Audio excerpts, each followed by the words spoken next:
The first SlimFast commercial aired in 1977, and by the time many of us were teenagers, skipping meals wasn't considered extreme. It was considered responsible. 2 shakes a day, 1 tiny dinner, and somehow we called that self-care. And now, decades later, I'm watching a new generation being told that getting skinny should be fast and effortless. And I keep asking myself, did we ever stop to question who all of this was actually for? Because the more I look back, the more I realize that most of what we were taught about our bodies had very little to do with health.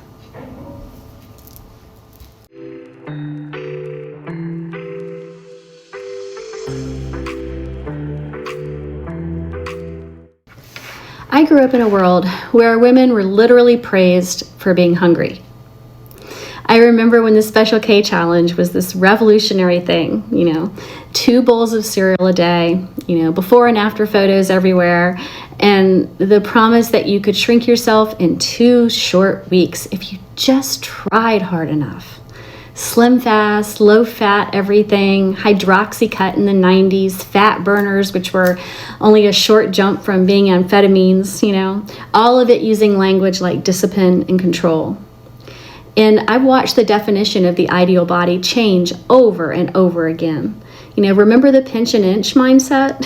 Standing in front of a mirror, grabbing perfectly normal skin and deciding it meant failure? Magazines taught us how to sit so our thighs didn't spread and how to pose so our bodies looked smaller. Even today, a quick social media search and you will see plenty of reels on the correct ways to sit and to stand and photos that make you look thinner. We weren't just managing our weight. We were managing how acceptable we looked at all times. And I've lived through size 0 and size 14, and I can tell you that chasing approval feels exactly the same at both ends of the spectrum. I look back at my younger self and I don't feel anger, I feel protective of her. She was navigating a culture that constantly told women that they were only one diet away from finally being enough. We were told discipline meant eating less and looking smaller, and most of us never questioned it. But now I'm watching celebrities shrink overnight and younger women chasing that same approval that we were taught to chase decades ago. And I think it's time that we talk honestly about why skinny became the goal, and what it's actually cost us. And this goes back at least, a few centuries minimum. The restrictions women faced over the years are unbelievable when you look at their entirety, like corsets and girdles and mid-century, last century amphetamines. Look what those did to Judy Garland, for goodness sakes, all in the name of being thin and seeking approval. And now another shift fueled by medications like Ozempic becoming mainstream. And I want to be clear that this isn't about judging anyone's medical choices, but when celebrities talk openly about dramatic weight loss, and especially younger women and teens see bodies changing and being praised for it, thinness starts to look easy and desirable. And when that happens, health stops being the main conversation and appearance takes over. And I keep coming back to one question. Why is skinny still the goal? What are we hoping it will give us that we don't already deserve? Skinny has never been a permanent, definition of health. It's a moving target that's shaped by fashion and marketing and approval. Trends change, and every single time, women are expected to reshape themselves to match that moment. But not everything from past decades was harmful, because remember Richard Simmons and Denise Austin, and they promoted movement that felt joyful and inclusive, and women of all sizes were invited to move and to laugh and feel better.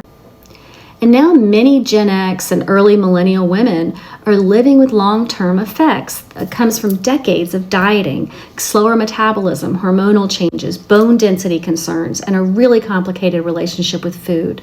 Restriction doesn't just disappear. The body remembers, and honestly, so does the mind.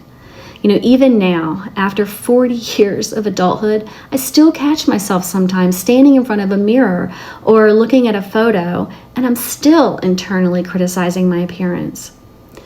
But now I stop and I ask, who taught me to speak to myself like that? Because the truth is, no one else is concerned about my weight or my size. They weren't 40 years ago, and they aren't now. The time we spend worrying about approval is time that we never get back. Diet culture, it didn't just shape what we ate. It shaped how we think. The guilt, the comparisons, the constant self-monitoring, stealing mental space from what matters. Who would we be if there were no mirrors telling us that we weren't measuring up? For me, body acceptance, it isn't about pretending health doesn't matter. We want to feel strong and capable, but intention matters. Are we caring for our bodies because we respect them? Or are we trying to punish them into fitting a trend? We take care of what we love, our families and our homes and the people who matter. Our bodies deserve that same care without needing criticism first. We can't undo the decades that we spent chasing trends, but we can decide what we carry forward. Our bodies have carried us through work and through aging and through joy and through grief and through children for many of us, and experiences that shaped who we are today. And they deserve respect, not constant correction. Maybe the most powerful thing that we can do now is to model something different for our children and our grandchildren and for the women who come after us. Not perfection, just a steadier kind of self-respect that says, I'm done chasing trends. I'm choosing health because I value my future, not because I want approval in the present. And I'm still learning slowly and honestly, I hope, that my body is not a project to fix. It's literally my home that has carried me this far, and I owe it immense gratitude. Thanks for being here. And if this resonated with you and you haven't subscribed yet, I would love to have you join us, and I would also love to hear your experiences with the diet culture, that we've all experienced and that we continue to experience every day. I'll see you in the next one. Bye for now.